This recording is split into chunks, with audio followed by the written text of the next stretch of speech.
You guys ever wonder why some people buy property make 3 to 500,000 while others buy something that looks even better but barely make anything? Is it luck or is there actually a pattern? Today everyone is telling you this is the best launch, this one confirm make money, near MRT sure can buy. But let me be very real with you. If you are choosing property based on these things, you are not investing, you are guessing. Property doesn't go up just because it's new or because it's nice. Buying a property shouldn't be based on FOMO, how nice the show flat is or how well the previous sales perform. Because if you judge how good the property is based on how many people are buying, you might be making a very expensive mistake today. Later I will show you a real case study where one project sold 84% during preview. Looked like a huge success, right? But a nearby project actually performed 2 times better than it. So buying the right property is a lot more than just hype. What I'm going to show you today is this. How can you use data and numbers to identify the safest and best buy in today's market based on your budget today? Because at the end of the day, numbers don't lie. So before we even start looking at properties, have you ever wondered how does property actually make money in the first place? What's the real secret ingredient behind this process? Because at the surface level, it sounds very simple, right? You enter at one price, you sell at a higher price later on. But the real question is, why would someone be willing to pay you more in the future? And the answer comes down to one major economic principle: supply and demand. If demand increases and supply is limited, prices move up. But if demand is weak or buyers have too many choices, prices get stuck. And this is not just property, it's how everything in the world works today. Why some areas become more expensive, why a bottle of oil can go up to $5 today, and why Pokemon card can sell at the crazy prices today. It's always the same thing. Strong demand, limited supply, price eventually will go up. So if you understand this, then the next question becomes, how do we actually measure supply and demand before we buy a property today? And this is exactly where most people get it wrong, because they rely on hype instead of data. And these are the 3 indicators that I use to measure all of this. I call it the ACE framework. So before you buy any property, assess it based on these 3 things first. Today, before committing, I'm going to show you and break down exactly how this framework works, so you can finally stop guessing, stop relying on hype, and start using data to make better decisions. And more importantly, understand why some property appreciate while others don't. So let's break down the first pillar, area demand. I call it the A, the area demand. So how do we actually measure demand in an area? There are 3 things I always look at. First, transaction volume versus current listing. Are people actually buying in this area right now? If transactions are happening consistently and listings are being absorbed, that tells you demand is actually quite healthy. But if today there's a lot of listing and very few transactions, that means demand is actually very weak and seller may struggle to exit. No transaction means no real demand. Second, HDB upgraders demand. This is very important in Singapore. If you look at most mass market condo today, more than 60% of buyers comes from the HDB market. So what I always check is how many HDB units in this area are actually reaching MOP. Because once they hit MOP today, they become your future buyers. And here's something a lot of people don't realize. Most buyers don't move very far. They usually look at areas that they are already familiar. So where it's more familiar, where they stay for 5 years. So you have a very strong pull from HDB when they're reaching MOP. You have already built in demand coming in. So thirdly, upcoming infrastructure. Is there anything coming into the area that will increase demand in your future? MRT, shopping malls, good school, or even job opportunity. These are things that attract people coming into your area, and when more people wants to live here, demand eventually will increase and price will follow. So when it comes to area demand, I'm not guessing whether the area is good. I'm looking at 3 things. Are people buying today? Are buyers coming tomorrow? And will demand increase in the future? If all these 3 are strong, demand is real, not just hype. So once we understand area demand, the next thing we want to look at is competition. So how do I actually measure competition? The first thing I always ask myself is, how many competitors will I have when I want to sell in the future? One very good example is small unit type versus big unit type. So if you realize, right, smaller unit type today, most of them are investors. Most of them buy second property, their budget is very limited. So they go for smaller unit type. And what's their strategy? Usually very simple. Rent out after TOP, sell after SSD. So naturally, a lot of them will come back into the market at the same time. That's why you realize small unit type usually have a lot of listing for sale and a lot of unit for rent. But when it comes to 3 or 4 bedder, most of the buyers are actually buying for own stay. They are not planning to sell anytime soon. They only sell when there are real reason for them to move. So naturally, supply is much lower in the area. Less supply equals to lesser competition. So second, upcoming development in the area. Because this one will directly affect your future exit. Imagine if there's a brand new condo today launching nearby at around the same price as your development. Which one would you choose? Most of you will choose the newer one. That's why you see cases like some seller and projects like one at Holland Village are struggling to sell today, and even they are selling at loss. While nearby project like Sky at Holland sells so well, achieve over 100% during the preview. And another example I will share later, where a resale condo condo actually make double than a new condo like landlord modern, even at similar quantum. So when it comes to comparison, I'm not just looking at the project itself, I'm looking at how many units will compete with me in the future, what type of seller are in this area, and what new supply is coming in the future. Because at the end of the day, buyers will always compare at the moment they realize they have a better choice. Your price is capped. So once we understand demand and we understand competition, last thing and the most important thing, entry price. Because at the end of the day, your profit is not made when you sell, it's made when you buy. So what exactly is entry price? It's not about whether the price you get is cheap or not. It's about whether you are entering at the right value comparing to the market today and the market in the future. So the first thing I always look at is the new land price and the new launches. Because developer buy land at a certain price, and from there we can estimate how much future projects are likely to sell at. So the developer set the future price benchmark for us in the market today. And the next thing I look at is how much gap am I getting? What is the difference between the resale and the new launch today? If the gap is very big, resale become more attractive and it definitely has more upside. But if today the gap is very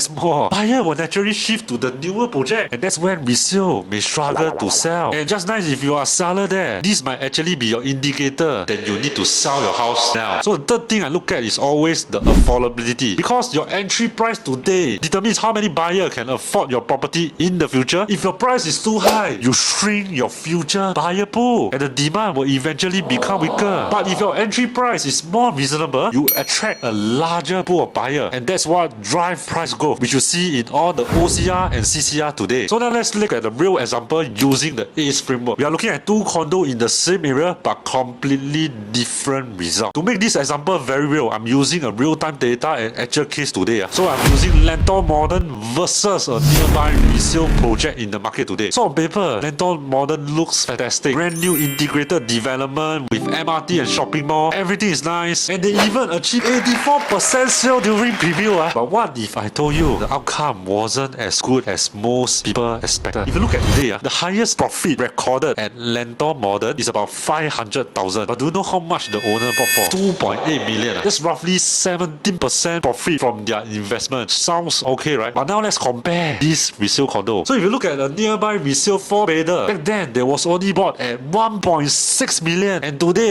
they are selling at 2.2 million. That's 600,000 profit and 37% return, more than double of Landor Modern. And at that point of time, at the same budget, I only can get a 1 or 2-bedder in Landor Modern, and many of the 1 and 2-bedder in Landor Modern are making less than 200,000. So why did this happen? Let's break it down using the ACE framework. So let's talk about A first, area demand. So if you look at area demand in Landor, no question, Landor demand is very strong. If you look at all the launches there, for example, Landor Modern, Landor Mansion, Landor Hill, Landor Central, all of them achieve fantastic results during the preview. So for sure, we know the demand in this area is real. But now let's talk about the second framework, competition. This is where things start to change a bit. So for you guys who are not familiar with Landor, Landor Modern is the first launch back in Landor in 2022.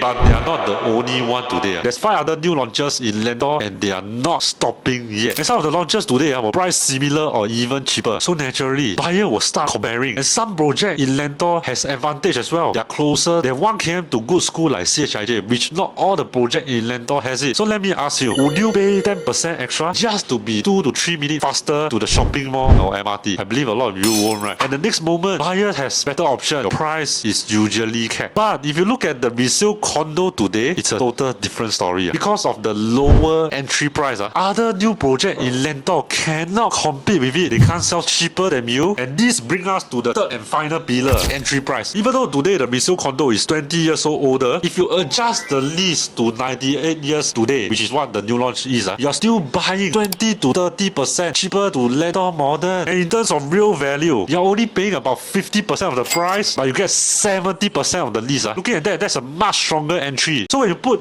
all these things together, right? Demand is strong, no issue. Competition, resale is stronger. Entry price, the resale is also stronger. And that's why the resale condo ended up performing 2 times better than Landor Modern. And this is how we use this framework to uncover the best buy in the market using data and not hype. This is how I help my client avoid overpaying and choosing the safest option in the market today. Because one wrong move can easily set you back 5 to 10 years in your property journey. So if you're currently looking to buy in the market today, I can help you run through this same analysis. I call it the ACE framework for you to show you which property actually makes sense for you today and which one should we avoid today. So if you like what I share, just drop me a WhatsApp message here or click the link below below, and I will see you for coffee soon. If you like what I share, please help me hit the like and follow button, and I'll see you in my next video. Cheers.